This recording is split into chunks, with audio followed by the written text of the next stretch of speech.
이어서 간추린 소식입니다.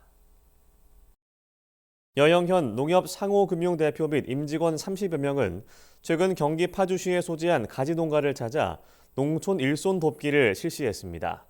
이날 여 대표와 임직원들은 밭 고르기와 가지 순 자르기 등을 거들었습니다. 여 대표는 오늘 흘린 땀방울이 단비가 되어 풍성한 결실을 가져오길 바란다며 농협상호금융은 농어민을 위한 농협 구현을 위해 양질의 금융 서비스 제공은 물론 영농철 부족한 일손 돕기에 적극 앞장서겠다고 말했습니다.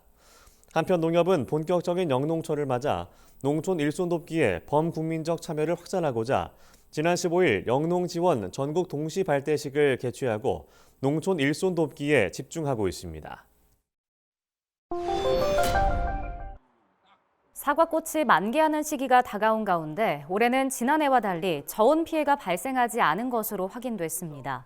최근 경북 문경시의 사과 농가를 찾아 생육관리 실태를 점검한 송미령 농림축산식품부 장관은 올해는 개화기 전부터 꽃이 만개한 현재까지 저온 피해가 발생하지 않아 다행이라고 말했습니다. 사과 생육은 안심할 정도인 것 같습니다. 저희가 1월 달부터 민간 합동으로 과수 생육관리 협의체를 만들어서 약제도 살포하고 이 냉해 방지를 위해서 상당히 노력을 했는데 그런 덕분인지 생육이 지금 안정적인 상태입니다.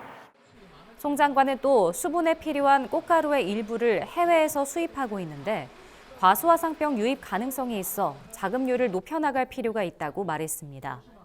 그러면서 꽃가루 전문 생산단지를 새롭게 조성하고 수분 기술 연구를 강화해 꽃가루 자급률 제고를 위해 노력하겠다고 강조했습니다.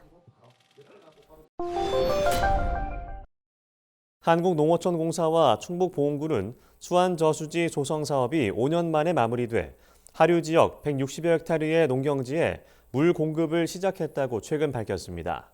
수환지구 다목적 농촌 용수 개발 사업은 국비 등 374억 원을 투입한 사업으로 2019년부터 시작했습니다. 새로 건설된 수환저수지는 111만 톤의 물을 저장할 수 있습니다. 수환저수지의 물은 보훈군의 서남부권 11개 마을에 농업과 하천 용수로 공급됩니다. 보훈군 관계자는 수환저수지의 저수 용량은 기존에 있던 차정저수지의 32배 수준이라며 홍수나 가뭄 등에 안정적으로 대응하고 관광시설로도 활용할 수 있을 것이라고 기대했습니다. 농촌진흥청이 최근 딸기 수직농장 기술 수출 추진단을 발족했다고 밝혔습니다. 수직농장은 외부와 차단된 공간에서 빛과 온도 등의 조건을 조절해 작물 생산을 하는 지능형 농장입니다. 이번 추진단 발족을 계기로 농진청과 농업기술원 관계자 등으로 구성된 전담팀이 수출기업에 파견돼 딸기 수직농장 관련 기술을 지원할 계획입니다.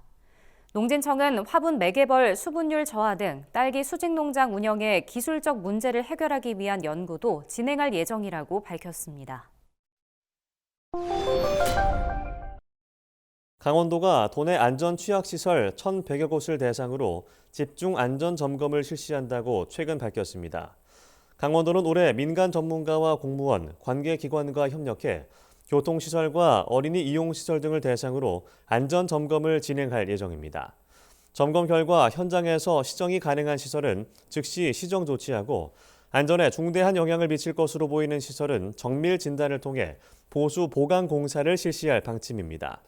강원도 관계자는 내실 있는 점검을 통해 재난과 안전사고로부터 도민의 생명과 재산을 보호할 것이라고 말했습니다. 경상남도가 저소득 청년층의 주거 안정을 위해 청년 매입 임대주택 공급 사업을 올해 2배 더 확대하기로 했습니다. 이 사업은 청년층의 수요가 많은 주택이나 주거용 오피스텔을 매입해 무주택 청년에게 저렴하게 임대하는 제도입니다. 경남에 주소를 둔 19세 이상 39세 이하 청년은 누구나 신청할 수 있습니다. 임대료는 시세 절반 수준이며 청년은 2년씩 최대 6년까지 머물 수 있습니다. 경남도는 올해 국비와 지방비 등 24억 원을 투입해 청년 매입 임대주택 20호를 공급할 방침입니다. 입주자 모집은 10월에서 11월 경남개발공사와 경남도 대표 누리집을 통해 공고할 예정입니다. 전라남도가 RPC 벼 매입 자금 대출 상환 기간을 오는 8월까지 연장해 줄 것을 농식품부와 농협중앙회에 건의했다고 최근 밝혔습니다. 전남도에 따르면 일부 RPC에서 벼 매입 자금 상환 기간이 도래함에 따라 대출 상환금을 확보하기 위해 시중가보다 낮게 판매하고 있는 것으로 나타났습니다. 또 올해 3월 말 기준 전년보다 많은 쌀 재고 물량을 보유하고 있어 대출 상환 기간 연장이 필요한 것으로 분석됐습니다. 전남도 관계자는 벼 매입 자금 상환 기간이 연장되면 시장에서 쌀 거래가 적정 가격에 활발하게 이루어질 것이라고 말했습니다. 전라북도가 축산농가에 양질의 조사료를 수급하기 위해 올해 조사료 품질 검사를 대폭 강화한다고 최근 밝혔습니다. 전북도는 조사료의 품질을 높이기 위해 조사료가 수확되는 4월 말부터 오는 10월까지 검사 횟수를 지난해보다 19% 늘어난 3,800건으로 확대할 예정입니다. 이를 위해 전북도는 올해 도내 품질검사 기관에 지난해보다 늘어난 검사 비용을 배정하고 전문단지에서 생산한 412지의 품질도 높이기 위해 제조비도 추가 지원할 방침입니다.